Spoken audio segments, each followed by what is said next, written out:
Hello, എല്ലാവർക്കും നമ്മുടെ ചാനലിലേക്ക് സ്വാഗതം. കുറച്ച് നാളുകളായി നമ്മൾ വീഡിയോസൊക്കെ റെഗുലറായിട്ട് അപ്ലോഡ് ചെയ്തിട്ട്. അപ്പോൾ എന്തായാലും എനിക്ക് വ്യൂസൊക്കെ വളരെ കുറവായിരുന്നു. അപ്പോൾ അതുകൊണ്ട് തന്നെ ഞാൻ മറ്റൊരു സെക്കൻഡ് ചാനൽ തുടങ്ങി. അത്യാവശ്യം നല്ല വ്യൂ ഒക്കെ ആ ചാനലിലുണ്ട് കേട്ടോ. അപ്പം അത് ഹെൽത്ത് റിലേറ്റഡ് ആയിട്ടുള്ള കാര്യങ്ങളൊന്നും തന്നെയല്ല കേട്ടോ, നമ്മളൊരു സീരിയൽ റിലേറ്റഡ് ആയിട്ടുള്ള റിവ്യൂസാണ് ചെയ്യുന്നത്. അപ്പോൾ എന്തായാലും നമ്മുടെ ഈ ചാനലും നമ്മൾ അതുപോലെ തന്നെ മാറ്റാൻ പോവുകയാണ് കേട്ടോ. കാരണം ഞാൻ ഹെൽത്ത് റിലേറ്റഡ് ആയിട്ടുള്ള വീഡിയോസ് ചെയ്യുമ്പോൾ എനിക്ക് ഉദ്ദേശിച്ച അത്രയും വ്യൂ ഇല്ല. പഴയതിനേലും വ്യൂവും റവന്യൂ ഒക്കെ എനിക്ക് കുറവാണ്. അപ്പോൾ എന്തായാലും ഒരു മാറ്റം നമുക്ക് അത്യാവശ്യമാണല്ലോ. അപ്പോൾ എന്തായാലും ഞാനിപ്പോൾ മാറ്റിപ്പിടിക്കാൻ പോവുകയാണ്. അപ്പോൾ എന്തായാലും നിങ്ങൾ സഹകരിക്കുക, അത്ര തന്നെ. നമ്മുടെ പഴയ വീഡിയോസൊക്കെ അവിടെ തന്നെ കിടക്കുന്നുണ്ടാവും, ആവശ്യക്കാർ കണ്ടുനോക്കുക. അല്ലാതെ ഉള്ളത് ഇനി മുതൽ നമ്മൾ സീരിയൽ റിവ്യൂസ് മാത്രമായിരിക്കുള്ളൂ നമ്മുടെ ചാനലിൽ ചെയ്യുക കേട്ടോ. അപ്പോൾ അതൊന്ന് ഇൻഫോം ചെയ്യാണ്. അപ്പം നമ്മൾ പത്തരമാറ്റ് സീരിയലിൻ്റെ റിവ്യൂ ആണ് ഇപ്പോൾ ചെയ്യാൻ പോകുന്നത്. ഇന്നത്തെ എപ്പിസോഡിൻ്റെ റിവ്യൂ ആണ് കേട്ടോ. ഇന്നത്തെ എപ്പിസോഡിൽ എന്തെല്ലാം കാര്യങ്ങളാണ് നടന്നിരിക്കുന്നത് എന്നാണ് നമ്മൾ പറയാൻ പോകുന്നത്. അപ്പോൾ നമുക്കറിയാവുന്നതാണല്ലേ, പത്തരമാറ്റ് സീരിയൽ കാണുന്ന എല്ലാവർക്കും അറിയാം, നയന ആദർശിൻ്റെ സ്നേഹം റിയൽ അല്ല എന്നറിഞ്ഞുകൊണ്ട് വീട്ടിൽ നിന്ന് ഇറങ്ങിപ്പോയിരിക്കുകയാണ്. അപ്പോൾ വീട്ടിൽ നിന്ന് ഇറങ്ങി നയന ഒരു അമ്പലത്തിലാണ് ചെന്നിരിക്കുന്നത്. രാത്രി മുഴുവൻ ആ അമ്പലത്തിലിരുന്നു. രാവിലെ ആയപ്പോൾ പൂജാരി വന്നപ്പോൾ നയനയുടെ മട്ടും ഭാവമൊക്കെ കണ്ടു കഴിഞ്ഞപ്പോൾ പൂജാരിക്ക് മനസ്സിലായി എന്തോ പ്രശ്നം ഉണ്ടായിട്ട് വന്നതാണെന്നും ഇത് അനന്തമൂർത്തി സാറിൻ്റെ കൊച്ചുമകളാണെന്നും മനസ്സിലായി.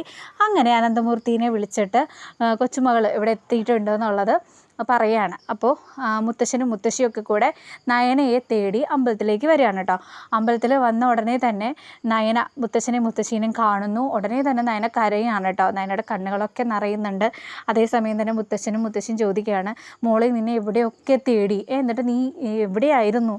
എല്ലാവരും ഇന്നലെ രാത്രി മുഴുവൻ നിന്നെ അന്വേഷിച്ച് നടക്കുകയായിരുന്നു. നീ എന്നിട്ട് ഇങ്ങനെ അമ്പലത്തിൽ വന്നിരിക്കുന്നു, നീ എന്താ പറയാതെ പോയത് ആരോടും എന്നൊക്കെ ചോദിക്കുകയാണ്. അപ്പോഴത്തേക്കും നയന പറയുകയാണ്, എന്നെ അവിടെ എൻ്റെ ഭർത്താവിന് വേണ്ടല്ലോ എന്ന് പറഞ്ഞ് നയന ആ ഒരു ലെറ്റർ, അതായത് നമ്മുടെ ആദർശ് വിഗ്രഹത്തിൻ്റെ അടുത്ത് ആദർശിൻ്റെ ആഗ്രഹം എഴുതിയ ആ ഒരു ലെറ്റർ ഉണ്ടല്ലോ, അത് മുത്തശ്ശന് കൊടുക്കുകയാണ്. അപ്പോൾ മുത്തശ്ശൻ വായിക്കുമ്പോൾ അതിൽ എഴുതിയിരിക്കുന്നത് എന്താണെന്ന് വെച്ച് കഴിഞ്ഞാൽ, നയനയെ ആദർശ് സ്നേഹിക്കുന്നില്ല, മുത്തശ്ശനും മുത്തശ്ശിക്കും വേണ്ടിയിട്ട് നയനയോട് അഭിനയിക്കുകയാണ് സ്നേഹമുള്ളതായിട്ട്.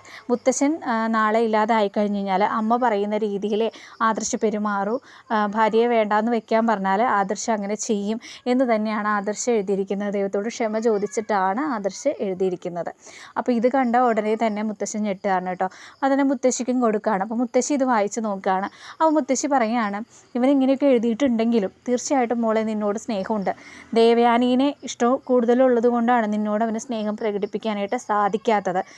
നമുക്ക് എന്ത് തന്നെയാണെങ്കിലും പറഞ്ഞ് മനസ്സിലാക്കാം, അവനെ തിരുത്താൻ സാധിക്കാത്ത സംഭവങ്ങളൊന്നും തന്നെയില്ല, നീ വീട്ടിലേക്ക് വരാൻ പറയുകയാണ്. അപ്പോഴത്തേക്കും നയന പറയുകയാണ്, ഇല്ല മുത്തശ്ശ, ഞാൻ ഇനി വീട്ടിലേക്ക് വരില്ല. എന്നെ വേണ്ടാത്തൊരിടത്ത്, എന്നെ ആവശ്യമില്ലാത്തൊരിടത്ത് ഞാൻ വരേണ്ട കാര്യമില്ലല്ലോ. എൻ്റെ ഭർത്താവിന് എന്നോടൊരു തരി സ്നേഹമില്ല, എൻ്റെ അമ്മായിയമ്മയ്ക്കോ അത്രയും കൂടെ സ്നേഹമില്ല. അപ്പോൾ ആ ഒരിടത്തേക്ക് ഞാൻ വരില്ല. എന്നെ വേണ്ടാത്തവരോട് എനിക്ക് ഇനി ഒരു അടുപ്പം ഉണ്ടാവില്ല എന്ന് പറയുകയാണ്. അങ്ങനെ മുത്തശ്ശനും മുത്തശ്ശിയും നയനയെ പറഞ്ഞ് സമാധാനിപ്പിക്കുകയാണ്. എന്ത് പ്രശ്നത്തിനും നമുക്ക് പരിഹാരം ഉണ്ടാക്കാം, നീ എന്തായാലും വാ, നിനക്ക് മുത്തശ്ശന് വിശ്വാസമില്ലേ, നിനക്ക് ഞാനിപ്പോൾ ഉറപ്പ് തരുന്നു, നിന്നെ ഇനി ആരും വേദനിപ്പിക്കില്ല എന്ന് ഞാൻ നിന്നോട് ഉറപ്പ് പറയുകയാണെന്ന് മുത്തശ്ശൻ പറയുകയാണ്. അതേസമയം തന്നെ ആദർശ് നയനയെ അന്വേഷിച്ച് ഇങ്ങനെ നടക്കുകയാണ്. നയന എവിടെയാണ് എന്നുള്ളത് ആദർശിന് അറിയില്ല. അങ്ങനെ ആദർശ് നയനയെ അന്വേഷിച്ച് നടക്കുന്ന സമയത്ത് മുത്തശ്ശൻ്റെയും മുത്തശ്ശിയുടെയും കാറ് അമ്പലത്തിൻ്റെ ഫ്രണ്ടിൽ കാണുകയാണ്.